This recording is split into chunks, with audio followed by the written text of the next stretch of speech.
안녕하세요. 대리주부 교육 강사 이경주입니다. 이번 시간에는 물때가 많이 생기는 공간인 욕실 관리 방법에 대해 알아보겠습니다. 그럼 서비스 전 어떤 내용을 확인해야 하는지 알아볼까요? 욕실을 자주 청소하지 않는 고객댁은 변기나 욕조, 바닥처럼 물이 자주 닿는 영역에 찌든 물때가 많습니다. 먼저 불릴 공간에 세제를 도포하여 서비스 시간을 줄이고 위에서 아래로 진행하는 서비스 동선을 기억합니다.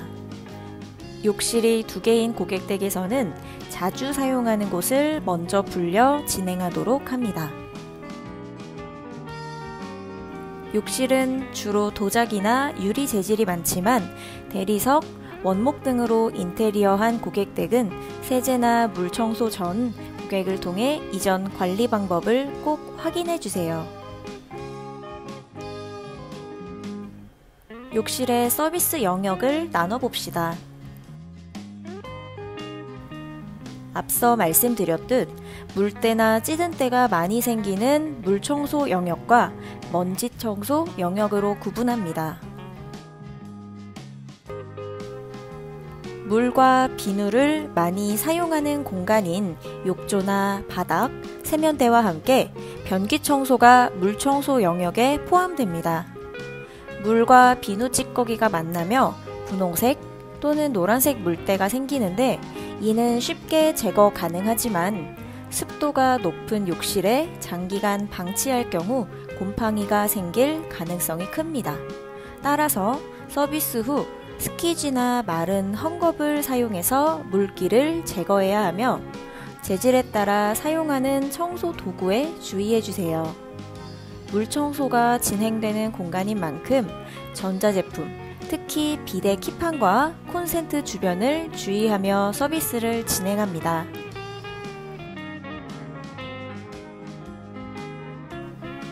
반대로 물때보다는 먼지때가 주로 생기는 선반, 수납장, 거울, 천장은 먼지 청소 영역에 해당됩니다. 선반이나 수납장 역시 원목, 플라스틱, 도자기 등 재질별 사용 가능한 청소 도구와 세제를 확인하고 정리수납은 시간이 오래 걸리는 청소 영역이므로 서비스 동선 검토와 고객과의 업무 조율을 진행하도록 합니다. 그럼 물 청소 영역부터 살펴보겠습니다.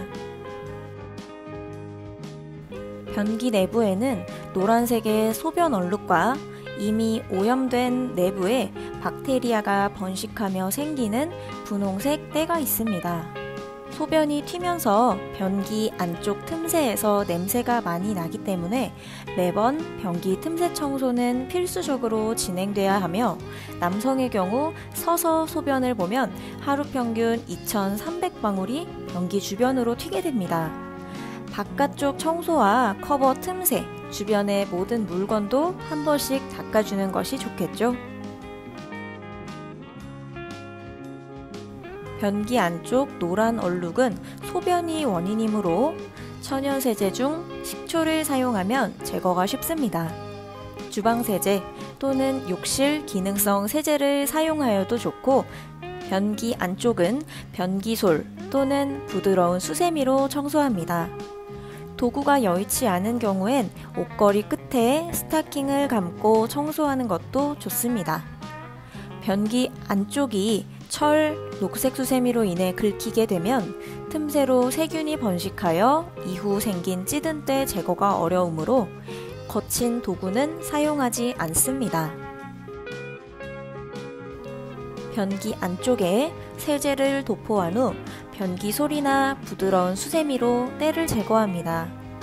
변기 안쪽에는 치약을 발라 때를 제거하는데 치약은 냄새 제거에도 큰 효과가 있습니다. 곰팡이는 락스나 거품식 곰팡이 제거제를 사용합니다. 겉쪽도 마찬가지로 세제를 도포한 후 부드러운 수세미 또는 스폰지로 때를 제거합니다. 세면대 틈새의 물때 또는 수전 주변이나 수전 얼룩을 위주로 서비스를 진행하며 비누 케이스 주변의 비누 얼룩, 실리콘 곰팡이도 주기적으로 관리가 필요합니다. 식초나 소다를 사용해서 물때를 제거하고 천연세제로 제거가 힘든 얼룩은 중성세제 또는 기능성 세제로 관리합니다. 세면대 안쪽과 바깥쪽은 거칠지 않은 부드러운 수세미로 관리하고 모가 가는 칫솔이나 휴지심으로 틈새 청소가 가능합니다. 세면대 안쪽에 세제를 뿌려 불린 후 부드러운 수세미로 관리하고 수전은 마른 헝겊에 치약을 묻혀 닦습니다. 치약에 있는 연마제 성분은 스테인리스 재질에 붙어있는 칼슘 성분을 쉽게 제거하는 데 좋습니다. 샤워 중 몸에서 나온 노폐물로 인해 생기는 노란색 물때와 수돗물의 칼슘 성분과 비누 찌꺼기가 만나 생기는 분홍색 물때로 구분지어 관리합니다. 이 중 빨간 물때는 착색되기 쉽기 때문에 주기적으로 닦아주지 않으면 아무리 강한 세제나 청소 도구를 사용해도 때가 제거되지 않으니 청소 방법을 꼭 알아두시길 바랍니다. 천연세제 중 물때 제거에 좋은 식초를 사용하며 린스 역시 물때를 제거하는 데 좋습니다. 배수구나 욕조 틈새의 때는 칫솔을 사용하여 관리하고 겉면은 부드러운 수세미를 사용합니다. 뜨거운 물과 세제를 사용하여 때를 불린 후 수세미로 닦습니다. 물때가 많이 생기는 공간이므로 물기를 제거하여 건조된 상태로 관리하는 게 좋습니다. 샤워부스는 전면 유리의 물때와 하단의 고무 패킹 틈새 물때에 주의하며 관리합니다. 가벼운 물자국은 식초와 베이킹소다 또는 린스로도 관리가 가능하지만 찌든 때는 기능성 세제를 사용하도록 합니다. 물때의 찌든 정도에 따라 은사 스폰지와 같이 다소 거친 도구로 물때를 긁어내야 하며 고무 패킹의 틈새는 칫솔을 사용하도록 합니다. 하지만 칼이나 철수세미로 긁어내는 행동은 유리 자체의 파손으로 이어질 수 있으니 절대 사용하지 않습니다. 뜨거운 물로 때를 불린 후 스퀴지로 1차 긁어냅니다.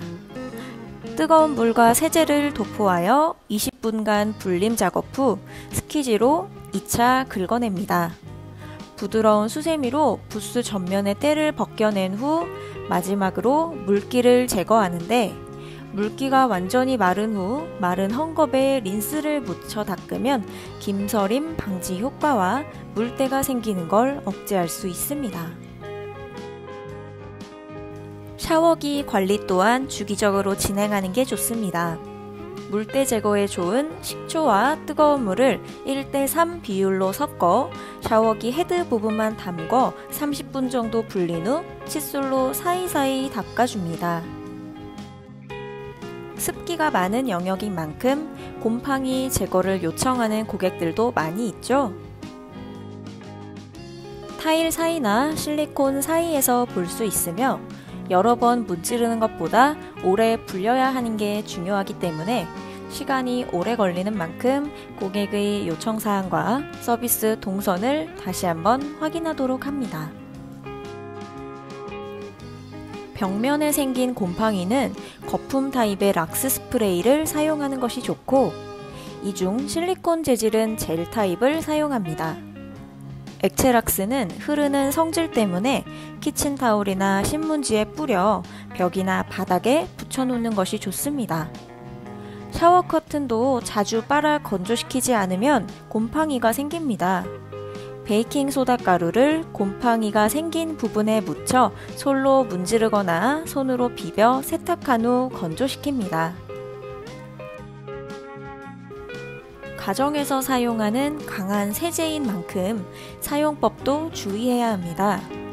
피부에 닿으면 피부병을, 락스에서 생긴 가스를 마시면 기관지염을 유발할 수 있으므로 고무장갑이나 마스크 등 안전장비를 착용합니다.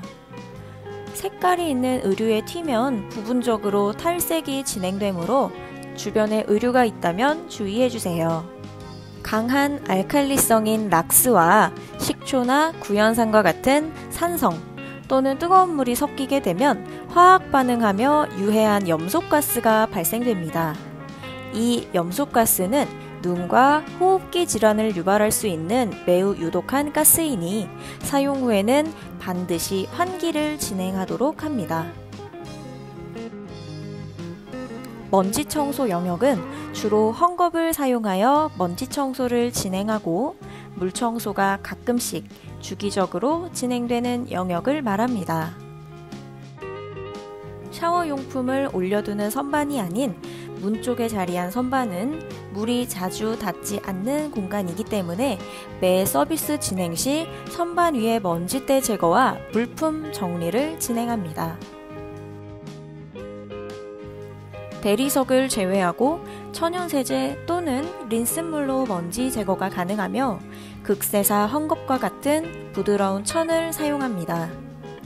선반 위에 물건이 떨어지거나 전자제품에 물이 닿아 발생하는 파손 사고에 주의해주세요. 마른 헝겊으로 먼지때를 털어낸 후 헝겊에 린스물을 뿌려 다시 한번 닦아주세요. 이때 대리석인 경우는 린스물을 생략하고 대리석 전용 세제로 마무리해주세요. 물때 제거 시 부드러운 수세미를 사용해서 세제와 함께 물때를 제거한 후 물기는 꼭 제거해주세요. 거울도 주기적으로 닦지 않으면 손자국, 물방울 자국, 먼지때가 많이 생깁니다. 선반 청소와 마찬가지로 부드러운 헝겊에 린스물을 뿌려 닦아 먼지때를 관리하며 물때는 중성세제나 기능성 세제를 사용하여 관리합니다. 이때 린스물 사용 후 다시 물로 헹구지 않는다는 걸 꼭 기억해주세요. 거울의 물때 제거 시 뜨거운 물과 세제를 사용하여 때를 불려 제거한 후 마른 헝겊으로 물기를 제거합니다. 거울 표면에 린스 또는 린스물을 사용해 마무리하면 김서림 방지 효과가 있습니다. 욕실 천장도 자주 청소하기 힘든 영역이기 때문에 주기적인 관리가 필요합니다. 특히 환풍구를 통해 들어오는 먼지나 냄새로 인해 서비스 후에도 불쾌한 냄새가 나는데 주기적으로 먼지 청소와 환풍구 주변 청소를 진행해주세요.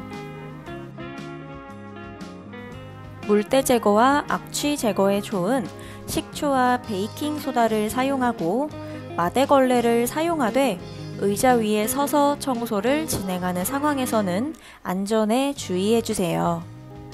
환풍구가 작동하는지 먼저 확인하고 반드시 전원은 끄고 서비스를 진행합니다. 베이킹 소다와 식초, 물을 섞어 분무기에 넣고 마대걸레에 뿌린 후 한쪽 방향으로 꼼꼼히 닦아주세요. 젖은 헝겊을 꼭 짜서 다시 한번 같은 방향으로 닦아 마무리합니다. 하루에 한 번이라도 화장실에서 휴지를 사용하지 않는 집은 없습니다. 휴지거리는 놓치기 쉽지만 닦아놓으면 눈에 띄는 부분이기도 하죠. 마른 극세사 헝겊으로 먼지 제거 후 린스물을 사용해서 표면을 다시 한번 정돈해주세요. 이때 휴지에 물이 닿지 않게 하는 것도 주의해주세요. 휴지거리 청소 후 보다 깔끔한 마무리로 휴지 끝을 접어주세요. 먼저 휴지 끝을 삼각형으로 접어주세요. 바깥쪽이 아닌 안쪽으로 접어주셔야 합니다. 그 다음 삼각형의 휴지 끝을 다시 안쪽으로 접어 작은 삼각형이 되게 만들어주세요. 이렇게 접은 휴지 끝을 살짝 휴지거리에 끼워 넣으면 완성입니다. 배수구에서 냄새가 난다면 락스와 샴푸를 섞어 배수구 안으로 부어 냄새를 제거합니다. 배수구가 막혔을 땐 식초와 베이킹소다를 함께 부은 후 뜨거운 물로 마무리합니다. 성질이 다른 두 천연세제가 만나 기포가 생기면서 막힌 배수구를 뚫어줄 수 있습니다. 배수구로 머리카락이 쌓이게 되면 물이 천천히 빠지는 걸 느낄 수가 있죠. 빨대를 꾹 눌러 납작하게 만든 후 화면과 같이 톱니 모양으로 자릅니다. 그 후 끝을 손으로 잡고 배수구 안에 넣었다 뺐다 반복합니다. 톱니 사이로 머리카락 등 이물질이 끼워져 나와 쉽게 제거할 수 있으며 빨대를 손에서 절대 놓치지 않게 주의해주세요. 많은 도움 되셨나요? 이렇게 해서 9월 심화교육을 마치도록 하겠습니다. 감사합니다.